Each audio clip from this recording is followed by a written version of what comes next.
Hey boys, how you going?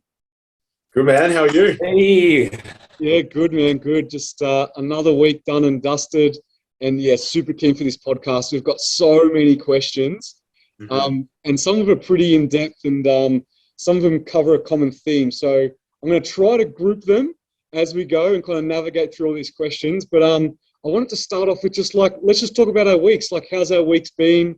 Maybe we'll start with you, Scotty. How's your week been, buddy? Yeah, cool. Uh, Pretty standard, to be honest. There's not much really to report on my end. Training's been going pretty good. I'm actually I started a few weeks ago, basically my longitudinal planning for my prep for next year. So sort of mapping out that and the phases and my pre-prep phase and things like that. So that's kind of getting pretty exciting. And to be honest, I'm actually really looking forward to the idea of the pre-prep phase to just have a break from eating, man, like a really aggressive.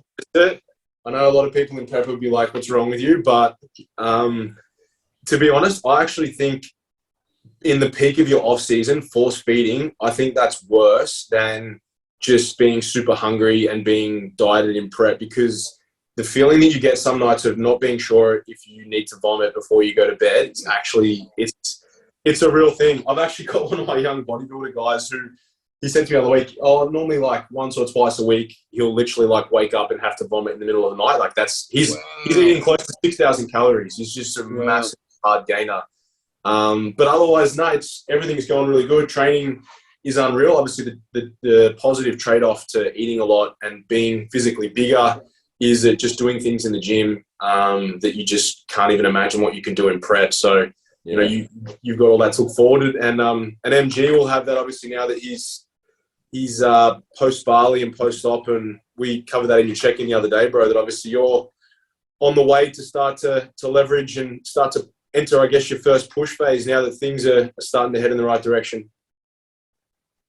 man, 100%. I think it was the first week, like, having come back from Bali, and I think I said to you in my check-in, I'm like, man, I'm in this like crazy zone of just like wanting to train. You know that feeling of like you almost want to overtrain, right? Like you want to keep going. You feel like you could train 7 days a week, and it's just felt like ages since I've had that feeling. So, and I think the surgery, obviously the knee surgery, you know, put me out for a bit. Then we had the holiday. So like I've had a lot of time to rest, recover, and like just think about getting big. And now I've got the opportunity to do it. So this is by far the best week in training I reckon I've had since, like, you know, the first 4 weeks of my prep. You know, so I'm talking like 7-8 months. So you know, I'm not quite there with the weight yet, but in terms of what I'm lifting, but you know, the signs are there that it's going to come. It's going to come hard and fast at the start. So beyond amped, man. I think as well, like now that you are at a position where recoverability has been met, like, you know, I remember you would say early on in your recovery phase, like 3 or 4 weeks, I feel awesome, I'm grousing. I'm like, yeah, I still think you can feel better. And it's like, if you think to how you feel now, like especially coming off having some you know, real downtime in Bali, and obviously just some time. I know you were eating to your targets, but a little bit more of a flexible approach, not having to stress. Like, would you say now that you just feel 100 times like fully recovered and just ready to charge? I think the biggest factor is, like, even then when I was telling you I feel awesome, right? I think one of the things I was giving you feedback on was, but I was still hungry all the time.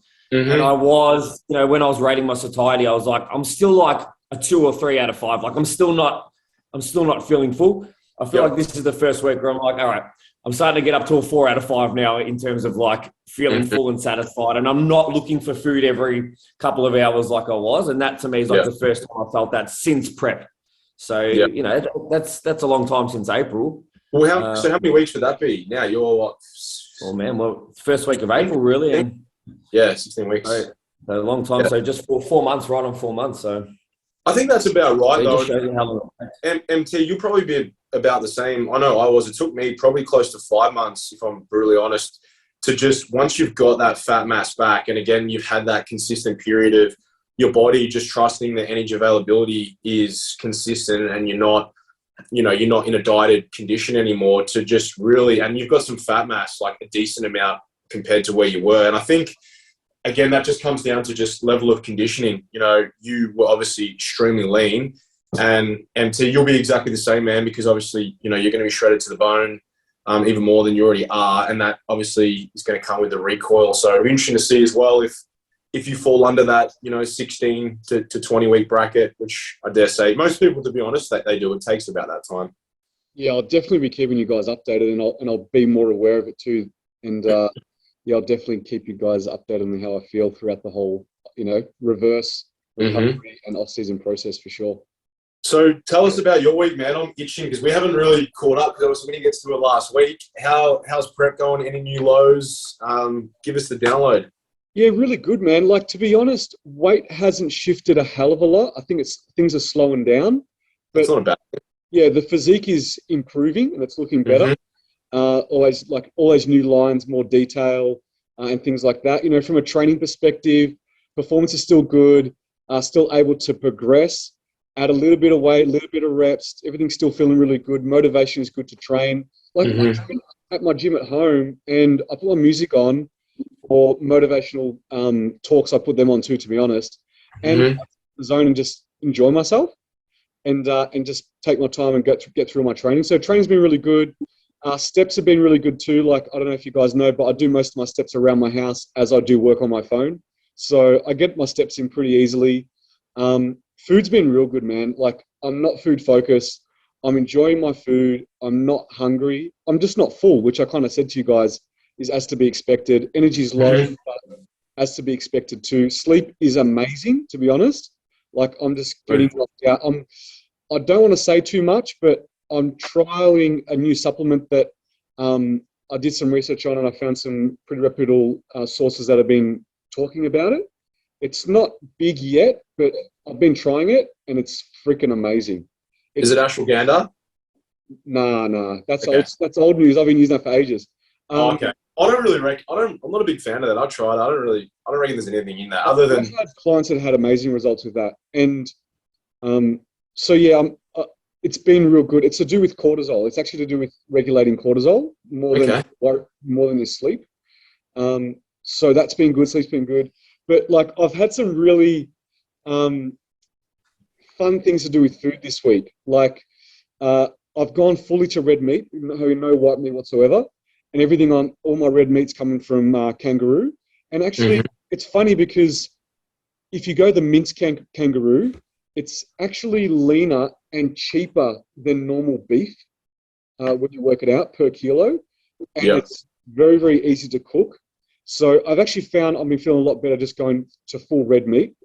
And I've just been changing things up. Like, I'm going to post a little video later in my stories, maybe this week or next week, of a 2-ingredient protein pancake, which you can add more ingredients to. Obviously, you can put fruit in it, you can put honey on it, you can put oats in it and things like that.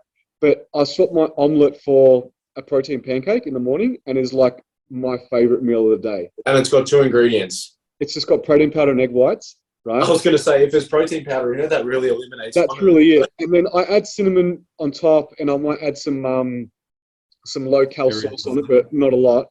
But you can do whatever you want with it. So that kind of stuff. I've just been really enjoying trying different things and enjoying my food, and I'm really looking forward to off season and utilizing all these. Like, I don't want to change anything.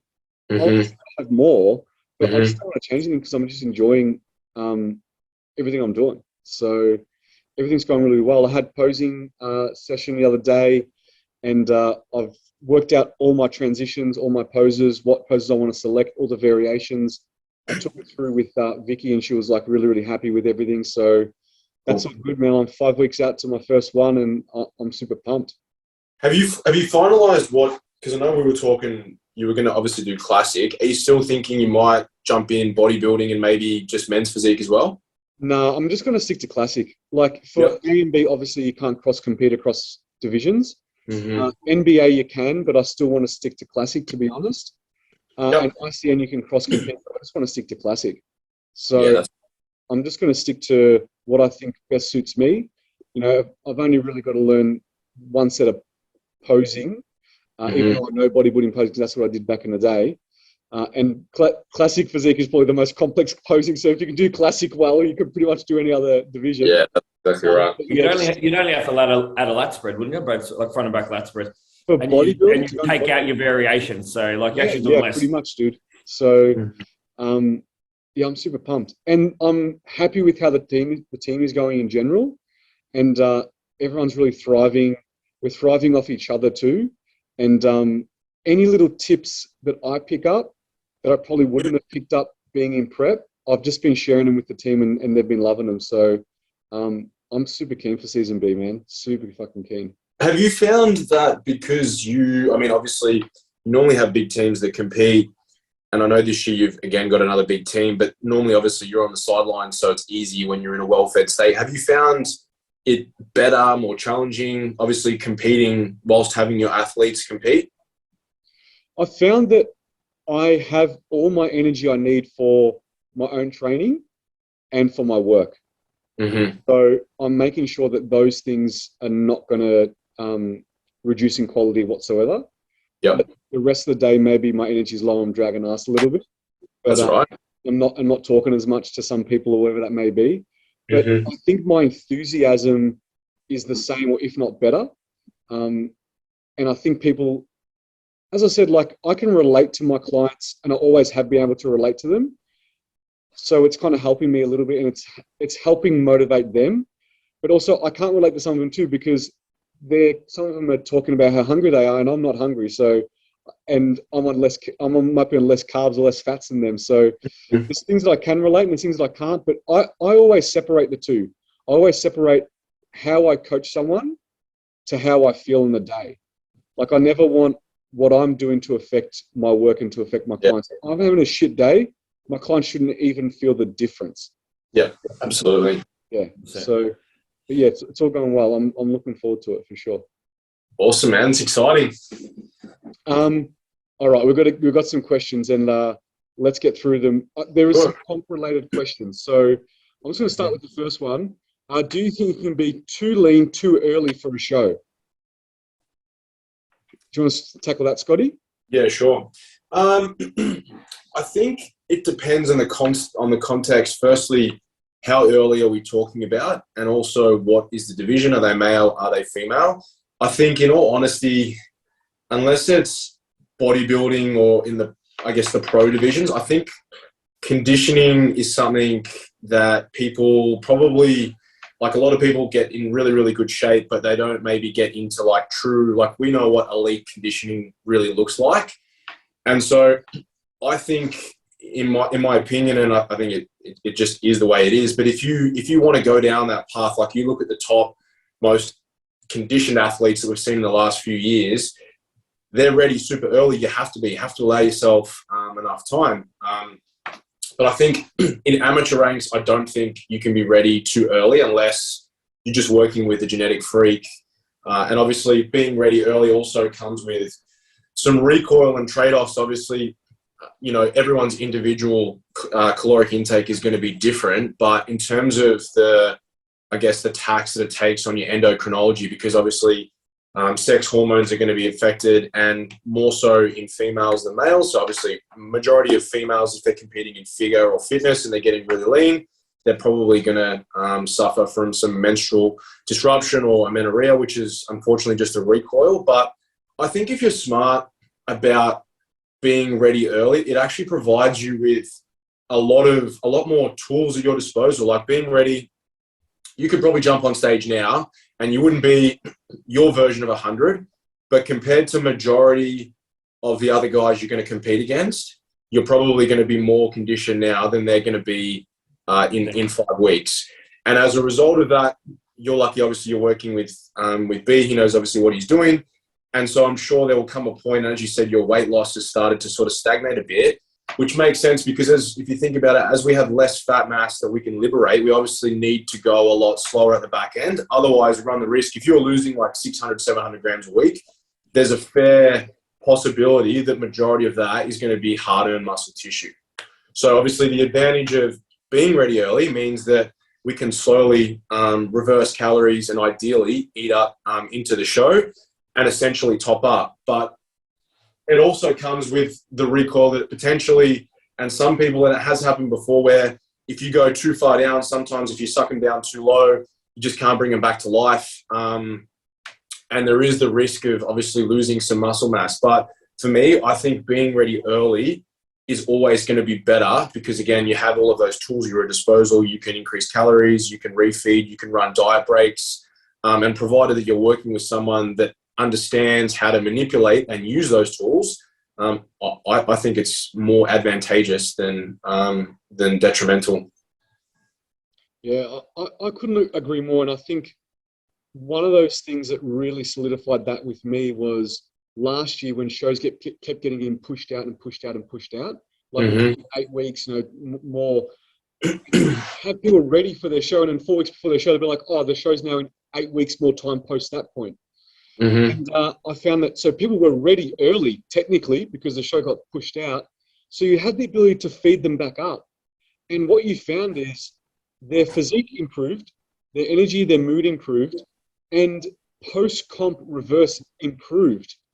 So I think sometimes that was just because of the lay of the land that we were ready early for that reason. But now it's made me understand and think that sometimes it's a good thing to be ready early. So you can utilize those tools and almost start to bring calories back up, get that person feeling refreshed, replenished, improves the look of their physique. And then obviously post-comp, their recovery, their reverse is a lot easier. They're already starting that process, kind of.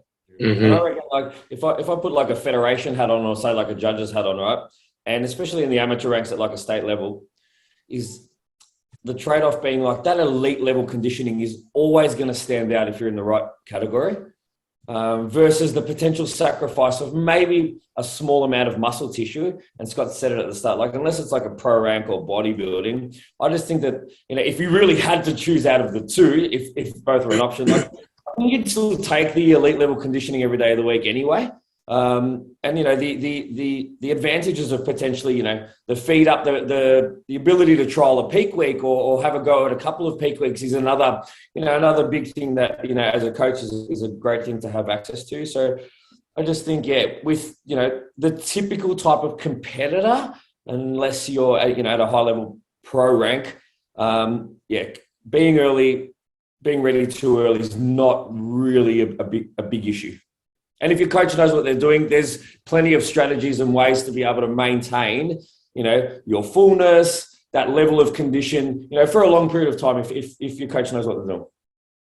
And you can actually, I've found as well, if you do have enough time, you can actually, because obviously dieting for a long time, we are going to see some reduction in lean mass. You can actually, if you're at maintenance for enough time leading or eating into the show, you can actually gain back some of that muscle that you might have lost on the way down, which, that comes back to, filling back up the tank, as well as obviously reducing cortisol, improve sleep. And as, you said, MT, food focus, and again, setting them up for that protocol post when prep finishes, that they've been eating at a good amount. So it allows you to, push calories even higher again because assuming they're at maintenance. So it just, for me, you're not going to be able to go wrong with it. And I think it's important to understand that if you want to get into truly elite conditioning, you're not going to do that in a 12, 16, or even in a 20-week prep, because as we know, you need to go so much slower and you need to be so much more careful at the back end.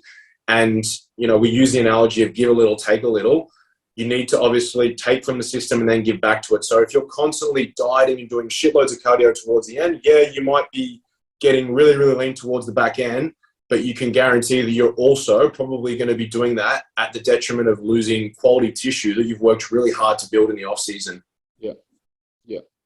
One of the things that you touched on, Scotty, which was one of the other questions we got, was, do you normally lose their cycle during prep, and what's the timeframes of it returning?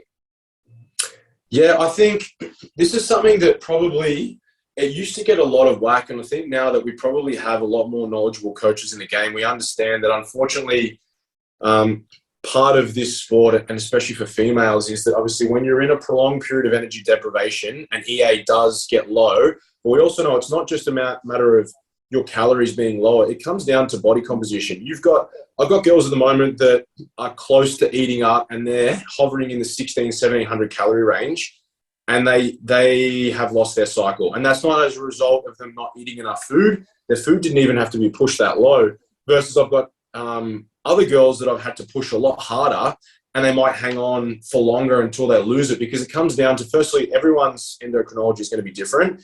But females, as we know, obviously EA does affect sex hormones as well as body composition. And the trade-off, one of the things that we unfortunately suffer from as naturals, we don't have that pharmacology to help alleviate that, is that we are going to see some changes to our sex hormone levels. And unfortunately for females, that does mean loss of a cycle and potentially amenorrhea. But I think, again, as long as you're working with someone that knows what they're doing, and you guys log when that time happened, and you're aware, and as a coach or as an athlete, you know that your coach has instilled in you and explained as to why that's happening, and then the plan of attack and what's going to happen at the conclusion of your contest prep. And again, provided that you do, and this is partly why we do use the recovery diet more than a reverse diet, because we know that going slower and reversing calories up at the conclusion of a contest prep isn't going to get your menstrual cycle back faster. It's actually going to it's going to prolong it even longer. So that's why we employ that recovery diet. And there's no real set formula on how long it takes. There's actually a really good case study when this question came through. It reminded me, and it's free access for anyone to look at it. It's by Halliday and colleagues, but it was in 2016, and this was actually the year that I pretty much ditched reverse diets for athletes that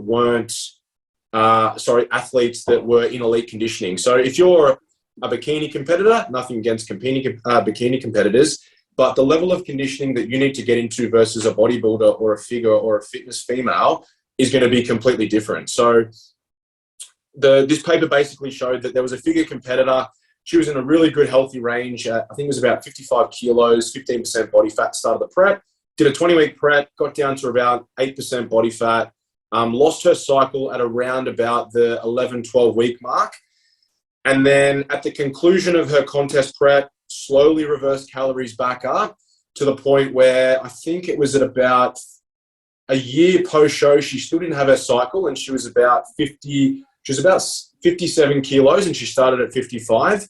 And anyway, long story short, it took her to get up to 20% body fat, and she didn't get her cycle back until 71 weeks post her contest prep. So when she lost it at 10, 11 weeks, it took 80 weeks for her cycle to come back. She was really, really strict in her reverse protocols, but it just showed, and again, I've seen through anecdote, and I know you boys would have as well, that going slower and gradually bringing calories up isn't the goal. Like at the end of the day, we want to restore all of those diet-related adaptations that we get in prep. So pushing calories in, a really aggressive surplus at the start is what's required, because you need to put some instant fat mass on and then just give your body a period of consistency of surplus. And again, unfortunately, it's just the cost of doing business. So I think, to summarize, as long as you are working with someone who knows what they're doing, and you understand that it is unfortunately just a byproduct of prolonged energy deprivation and lower body composition,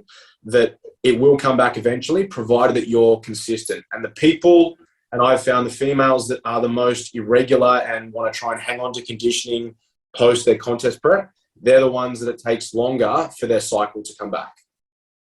Yeah. I mean, I've got a couple of examples of results that are completely skewed. So, like, I think there's maybe like a thought out there that, I'm sure there's people that are thinking, is it like, if I go to 1,000 calories and I run it for longer than 2 weeks, is that like the cycle breaker? Like, unfortunately, there's no exact number or exact time frame. And I think Scotty nailed the fact that you probably got to look at it more from a conditioning level than a calorie number level or a length of time necessarily, but how long you're in that state for. And then how long the recovery is going to take, again, is going to be, athlete dependent again. But, I've had somebody who's worked with another coach who, lost their cycle, got in really, really good condition and actually got it back within 20 weeks. And I've had athletes that, have not had their cycle since they were 16, who got it back after a 2-year off season. So, you look at those two results and there's no way you could ever make a comparison or give some type of time frame, because there's just so many variables to it. Yeah, I think, I agree with you boys totally. I think, you've got to take into consideration, has anyone been, have underlying health conditions, PCOS? Have they been taking contraception? how long have they had a regular cycle before they started their contest prep or their off season. But so that's going to play a role in maybe they're losing it earlier and taking it longer to get back. But let's just say that someone's happy, healthy, hasn't had contraception at all their whole life or for years and years and years. Everything's been regular. They've had a great off season. They're on a good amount of calories.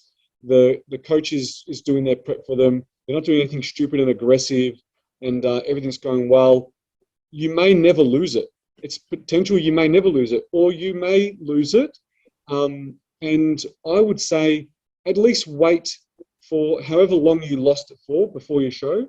Wait that long post-show before you start to be like, okay, what's going on here? Is there things we need to look into? Do we need to go get some tests done? Is there something that we need to do differently? As long as the approach is, sound, educated, not aggressive by a good coach, then you should be good to go. You might not lose it, or you might only lose it for the time you lose it. You might take the same time to get it back.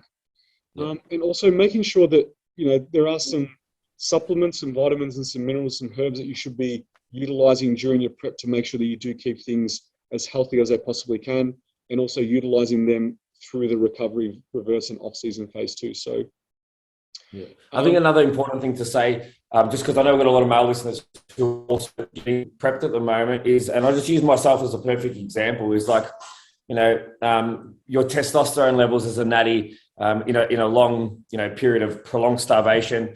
What was my total prep? Like something it was like 25 weeks up to about 28 by the last show or something like that, 24 to 28. I got my bloods done straight after, and, I reported back to Scott, and my T was just like non-existent, basically, like well below the normal range.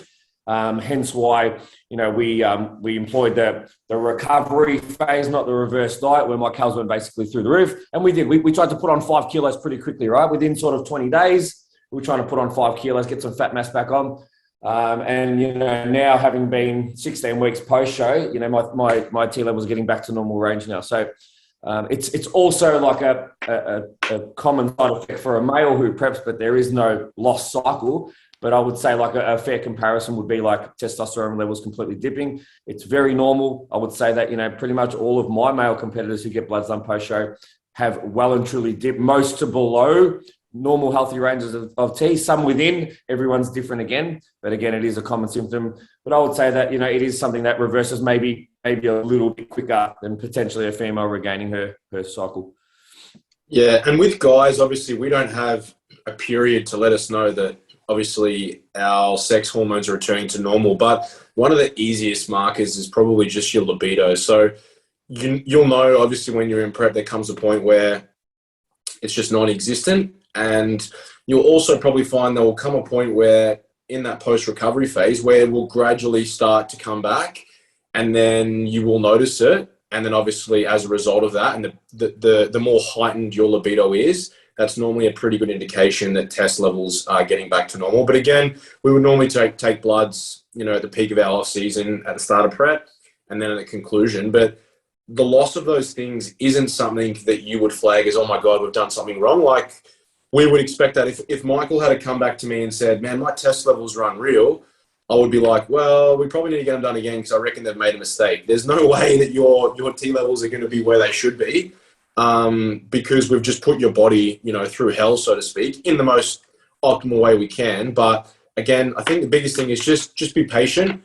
And if you are consistent and you're patient, 90% of the time or majority of the time, things will just sort of sort themselves out. Yeah, I'm definitely going to be getting some bloods done before my first show, and probably get a DEXA just to have some data, so that when I'm in the off season, I have something to compare to, and then obviously when I do my subsequent preps, I have something to compare to also, for sure. So definitely something for people to think about, something easy to do and to measure. And one of the other common things I see with athletes who get bloods done, just while we're on it, because I just think it's an interesting topic, is like, I see obviously testosterone is one that's affected a lot, particularly for male athletes. And I see iron generally up or down depending on the athlete as well. It's something that when you get super down regulated, I notice that really fluctuates a lot as well.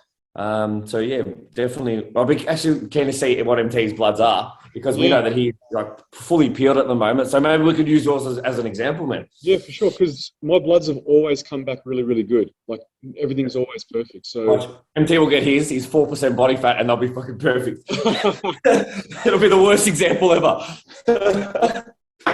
I am actually. I've put myself on a supplement protocol to help with that. So I'm really keen to see how it goes. To be honest. For sure. All right. So still on the theme of prep. One was depleting leading into peak week for bikini girls, yes or no?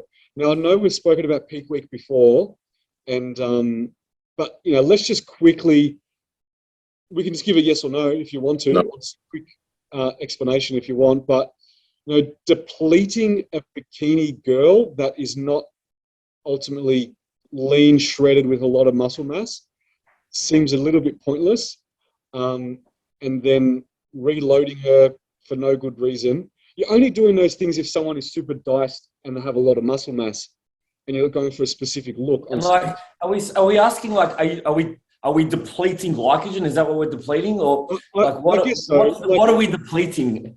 Is I suppose the question. Like, I'm guessing they're saying, are we like no carb, depleting them down to the ground? Like, I'm thinking they're not asking, are we depleting water? I think that's what like the old school mentality is. You do X amount of days of depletion in your peak week, which is like 0 to no carbs, and then you do X amount of days of loading.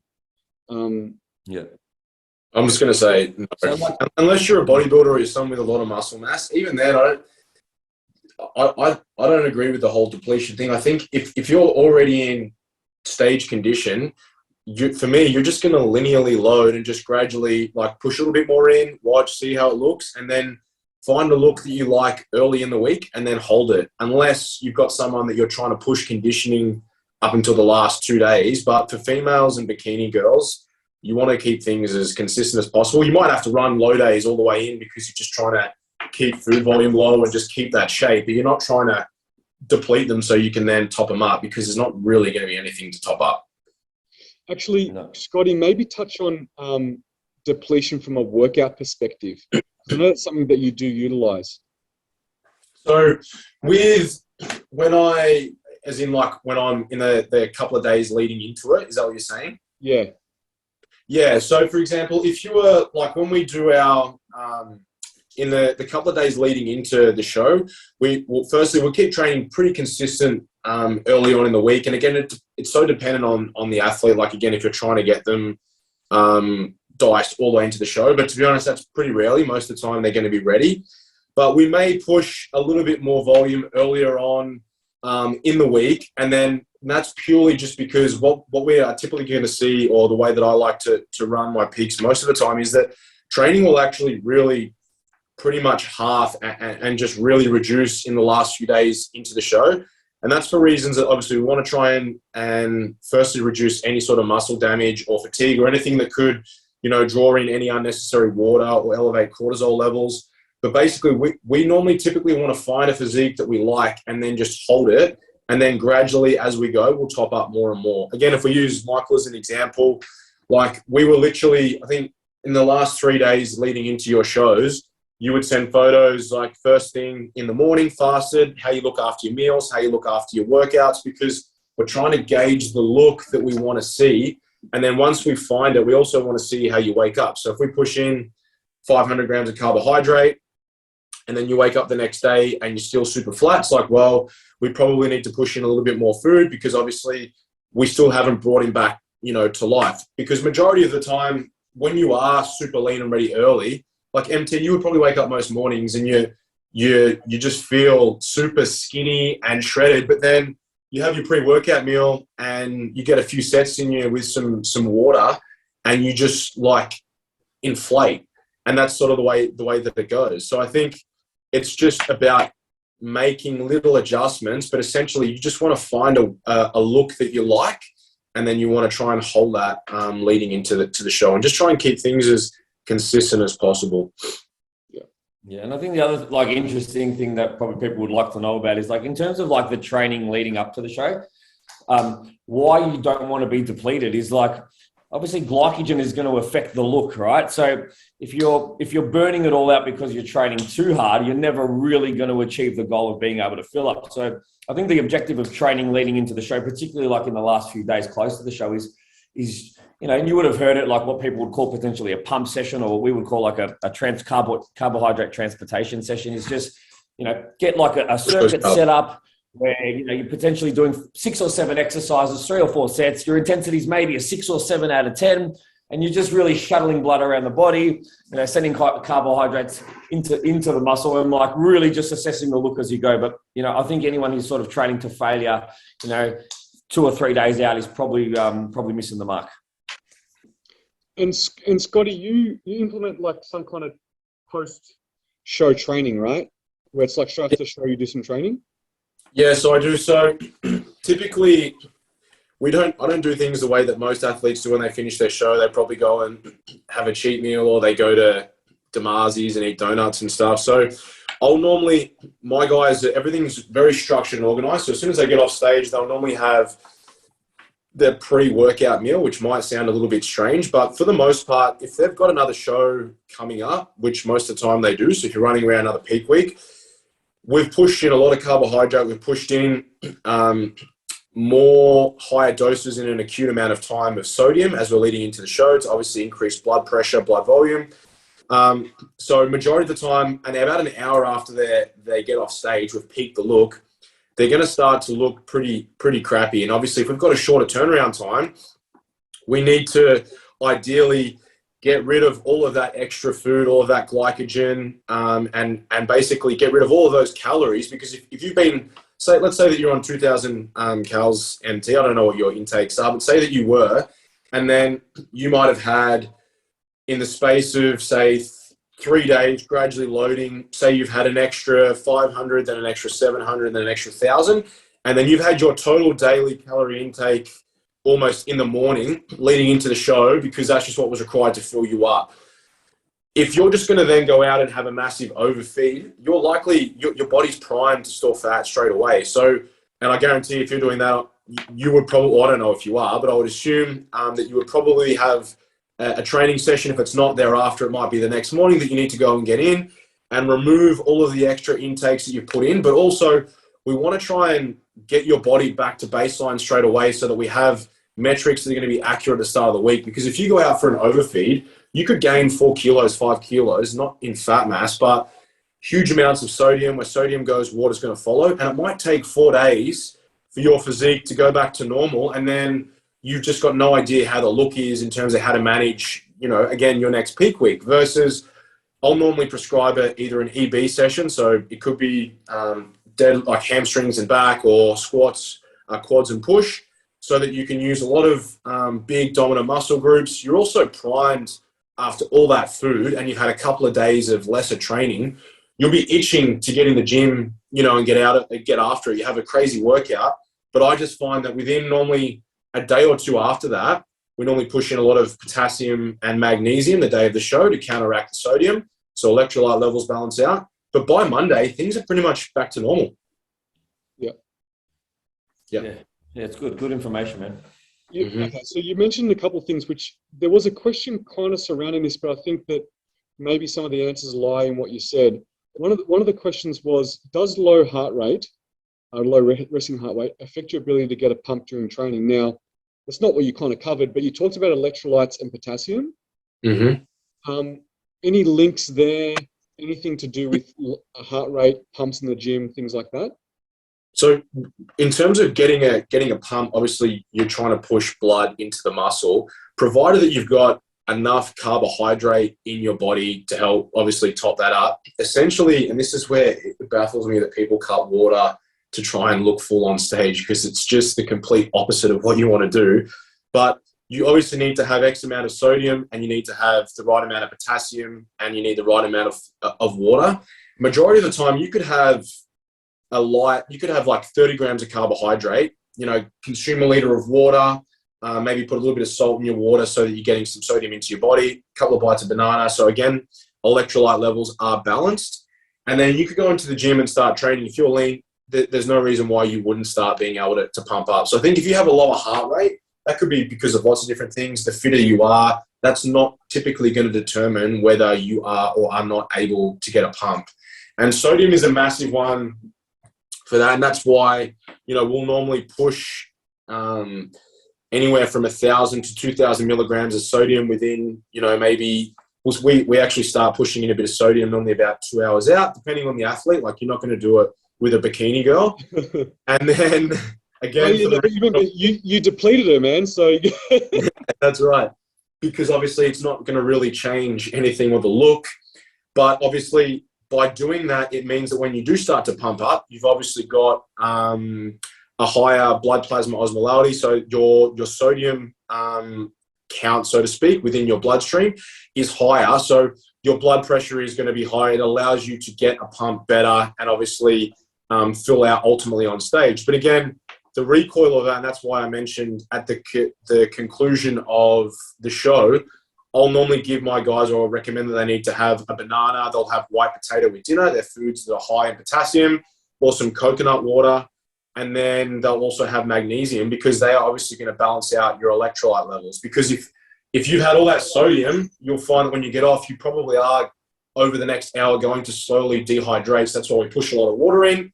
And again, we balance out those levels. And then you'll find that if you do those things alone, majority of the time, if not the next day, you'll have a little bit of a weight spike, but by Monday, you'll pretty much be back to normal. So are you actually, because I recommend this too, are you recommending also that some of your carb up foods are potassium related?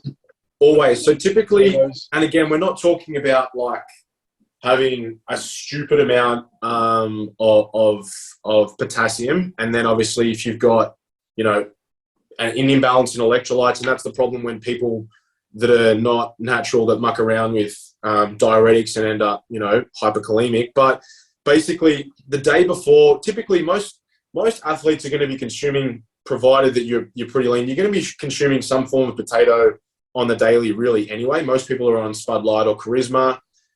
So I'll typically, again, everyone knows that I'm an advocate for meal plans. The meal the day before will normally have banana in it, and it will nearly always, not nearly, it will always have some form of potato. Not so much in the last meal, probably in meals 2 or 3, so that we have got extra levels of potassium, and there'll normally be a banana or something included, or some coconut water the morning of the show, so that again, we know that we are going to push sodium in quite aggressively leading in, like within half an hour out. I normally use sodium tablets. I mean, you can see it, like, again, MG, you just start to inflate. Like within the space of like 45 minutes, the carbohydrate starts to go in. And because you're nice and relaxed, you've got all of that glycogen. It just helps increase blood pressure, which obviously allows us to get a really, really good pump and better vasodilation. So doing those things and being aware and understanding, electrolyte balances is really, really important. So we've put a bit of potassium in, but it also helps to counteract that you don't end up dehydrated and hitting an abs and quads and then cramping, and you're not able to obviously, hold that look on stage as well. So yeah. And the other thing that we push, I think we all push this, is like getting adequate water intake pretty much immediately post the stage. Like pushing in sort of 1 to 2 liters in that first couple of hours straight after the show day. Is that something that is consistent with pretty much all 3 of us? Yeah. Yeah, and you shouldn't be dehydrated. Again, misinformation. A hydrated muscle belly looks full, it looks hard, it's able to fill up very, very easily.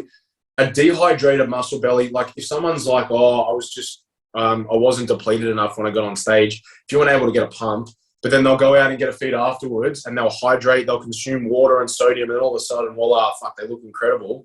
So you should be well hydrated when you get on stage. Obviously, you don't want to have a water belly, so I'll normally try and keep water pretty consistent, maybe a little bit more water earlier in the morning than normal, because typically I'll pull water at about 2 hours out to basically just sip it as you need to drink it, so that you're hydrated. Again, you're going to be able to get a pump, no issues, but we don't want to be going to the bathroom, every 10 seconds like we normally do in a day-to-day of contest prep. So I think, again, it's just not mucking around with those variables. And I think the people that do, honestly, it shows on stage. It's funny how many people you'll see or ask questions when you are shredded. I remember at the Nat Olympia, I think it was my second pro show, and I got drug tested a couple of days before the event.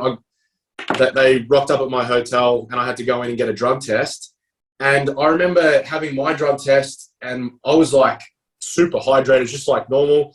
And there was a couple of other guys there, and even the day before, and they're like, "Oh, when did you cut your water?" And I'm like, "What are you talking about, man? I didn't cut my water." And some of these guys are literally like, the water guys are having to give them fluids to piss because they're a day out and they're so deep. And I'm like, what are you guys doing? Like, it blew my mind. And I think there's less of that goes on now, but I think there still probably are some old school bros that subscribe to, you know, the way that Jay Cutler and those guys who aren't natural used to do it.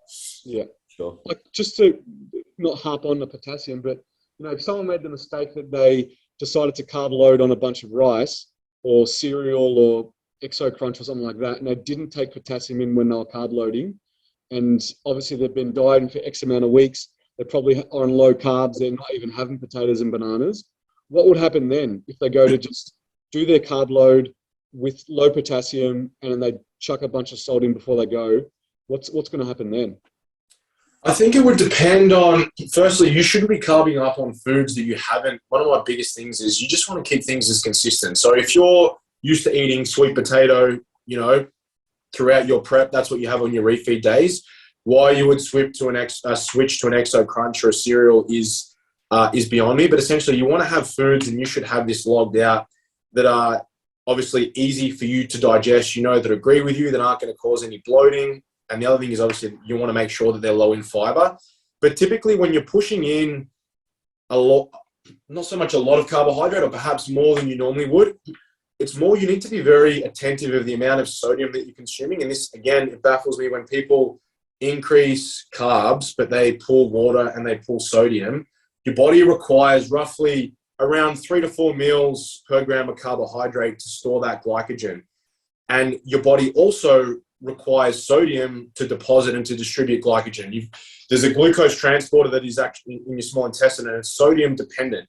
So if you're not consuming sodium, so if you were having rice or whatever, I would say you want to put a few cranks on of salt on that. And to be honest, you should be really doing that throughout the day anyway, because if you're going to go and have a workout and you're just going to eat plain rice, I'd be having like, you know, maybe 1,000 milligrams minimum of sodium with that meal.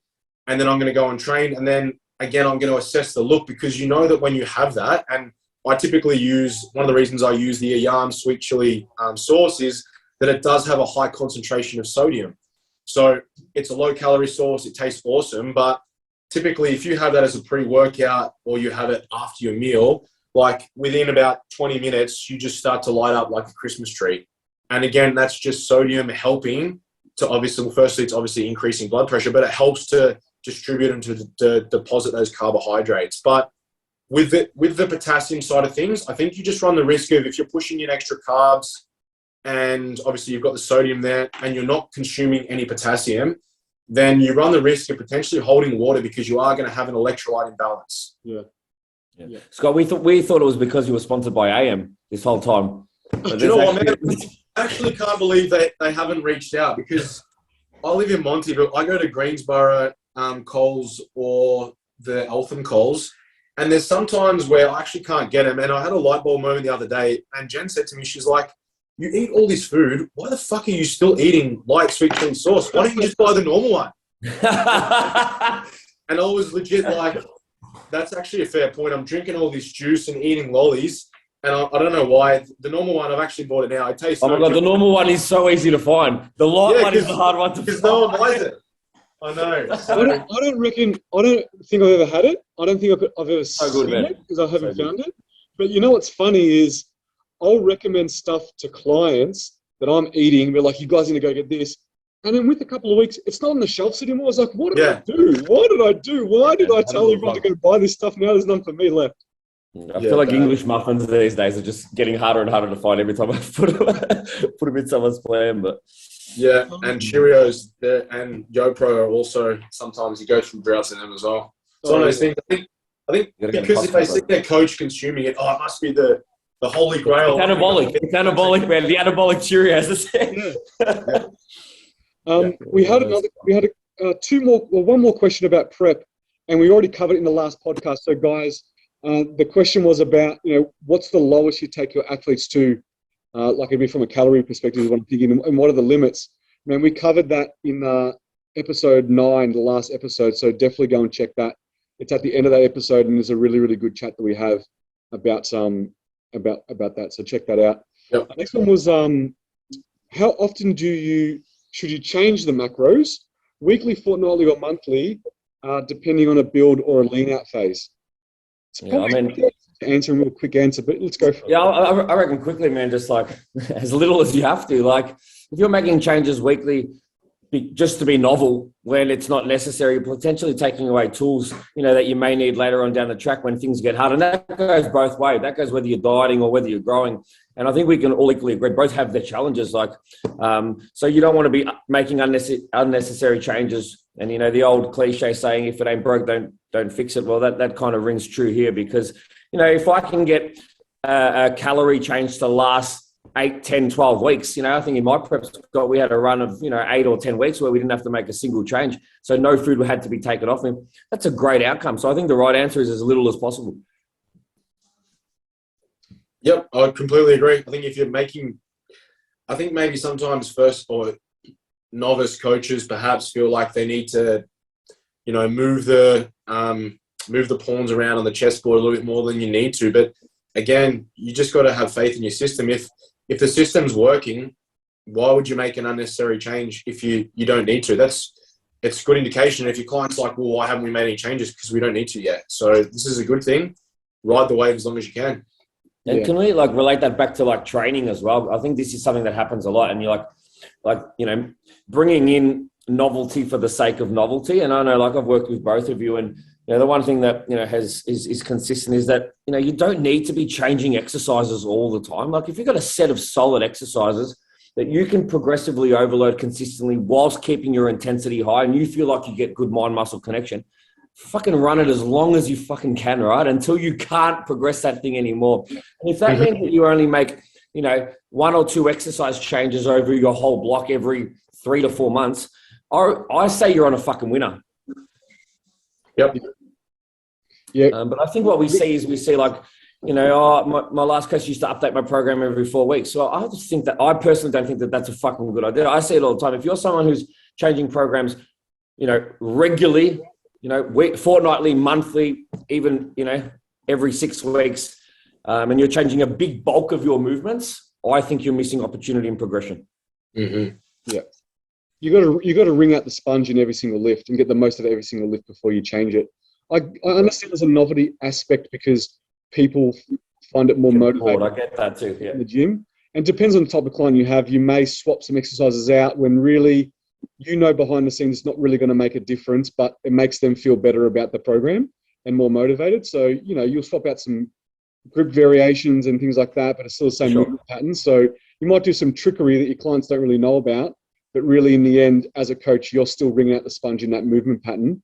Yeah. But some clients, like myself, I don't really need to have 1,000 different exercises. Like I love sticking to a specific exercise and just getting the absolute most out of it before I change it.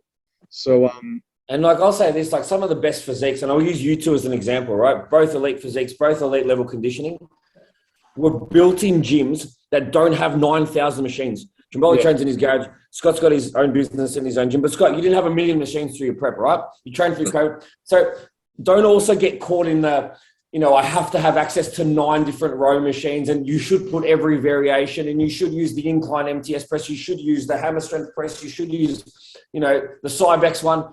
Man, it's not necessary. It's like intensity. It's just making sure that your overload is consistent, but the machine is not necessarily the most important factor. I'm not saying that there aren't advantages to having access to different pieces of equipment at different times, but it's not the be all and end all. I think people have to be honest with themselves too. Like some people want to swap an exercise out because it's easier. And for instance, barbell hip thrust or using the hip thrust machine, some people can't be asked and be bothered loading the plates up, but the barbell, they know is a lot better and they can feel it a lot more in their glutes, but they rather just use a pin-loaded machine, which really, most of them are rubbish, to be honest. You ask Yeah, most, I hate that. I can't stand it. Unless it's the hammer strength, their glue drive, which is good, but that's an $18,000 machine, and not a lot of gyms have them. Just stick to the basics. You can't beat a good old fashioned hip hinge barbell variation, or a barbell hip thrust, or a press, whether it's a dumbbell. It doesn't have to be a specific hammer strength, a decline or an incline. Like, you've got an incline bench, you've got everything that you need along with those other pieces. So yeah, I think people get caught up on social media, on Instagram, what looks sexy and fancy and what their favorite fitness model is doing. I can almost guarantee you that person did not build their physique doing the funky crap that they're now advertising on their feed, because it's going to get more likes than them doing just a RDL compared to. And go and have a look at how Ronnie Coleman and how, all these old school grungy guys used to train and just build, like back when bodybuilding was like, when they were really, really like genetic monsters, they just used to use fucking barbell. Like, it was deadlift heavy, squat heavy, hip thrust, like press heavy. It's those basic fundamentals. None of these fancy hammer strength and Cybex and Atlantis pieces even existed.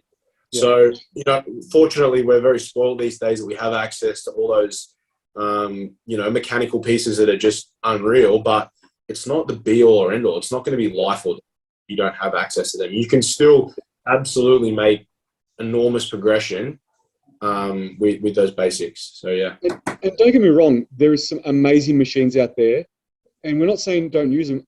I actually program people into using specific machines too, because I know they're awesome. The point we're trying to make is, don't swap it out all the time, right? Don't keep, like, if you like the machine, we're going to put that in a program and you're going to do it for 8 weeks. Like, and that's just the way it is. So also too is, not to go on a rant or a tangent, but there's a lot of things on social media that some PTs are doing with their clients that you would never program in someone's training program, because they physically couldn't set up the device of the machine in that way by themselves, right? So there's some fancy movements where people are like putting bars on their shoulders and doing some kind of cross curtsy lunge with like a landmine. And I'm like, there's no way, if you weren't there to put that thing on their shoulder and set that movement up and tell them how to put their foot position and which angle to be in, there's no way that client is going to be able to do that by themselves without hurting themselves. So also think about, okay, something might be sexy and novel, but is it practical? And are you going to have good gym etiquette too? Are you not going to be hogging all the equipment also, right? So there's a couple of things that we covered in that one. I think we'll leave it there.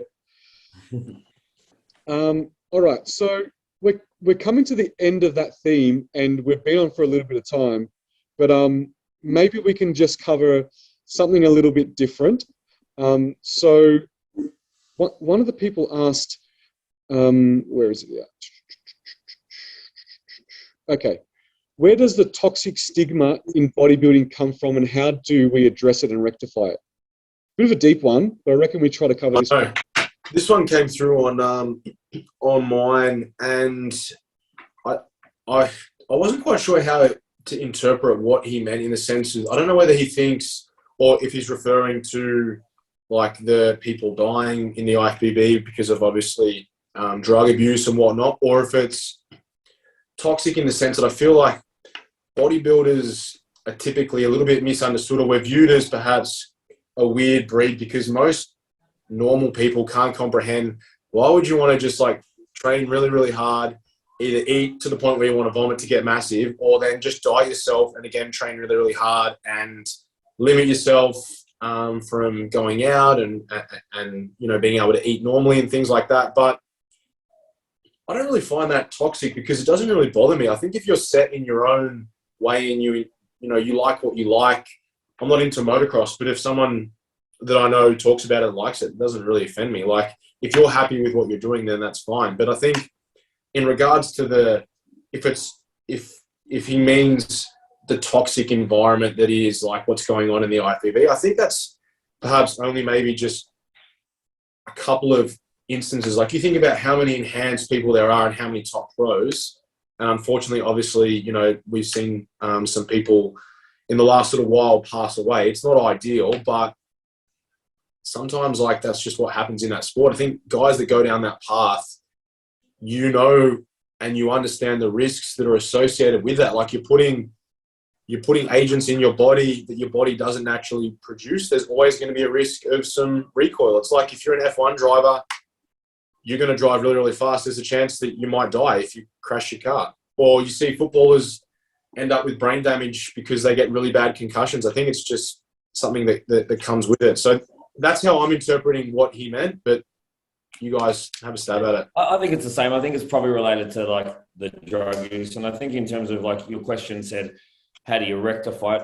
I don't think it's an easy thing, but I think, I mean, if it's the federation who needs to take charge, I think it's just around education and potentially, I don't think putting mandates in for athletes to have certain minimum health checks to compete is something that's going to be viable. But I think, education around the types of health checks that you can do to potentially make something that is not safe a little safer. But I think anyone who goes down that path is fully aware of the repercussions. And I think, things like educating around getting consistent blood works and having, heart checks regularly and these types of things maybe could be increased. And I think that's something that we'll see a little bit over the next few years. But again, I think it's a risk as a part of this sport as there is within any elite level sport. Yeah, I'm going to cover it from a different standpoint. I'm going to cover it from like negative talk about what we do or how people that are doing what we do have negative talk. So obviously, what we do, people aren't going to understand and they're not always going to support it. So, the most common thing is after someone finishes a prep or after someone does a comp, so you can eat like a normal person now? You don't need to train anymore? And that can be like a negative and a toxic mindset to have. It's like, no, they just don't understand the fact that, this is something that you enjoy to do. It's a life choice. It's a hobby. It's a lifestyle, whatever it may be. Like if you like another hobby that you're fully entrenched in, you spend a lot of your time and energy, you talk about a lot. People just aren't going to understand or aren't going to like or live the same lifestyle as you. So don't see it as them being toxic or negative. Just see it as a fact they just don't understand, not on the same page as you. And it's okay to be different. It's okay to like different things and live a different life and enjoy different things and maybe do things that are not the norm, because what we're doing is not the norm. Eating healthy and training a lot is sadly not the norm, right? But it should be. Should be, all right. Well, maybe we're ahead of our time.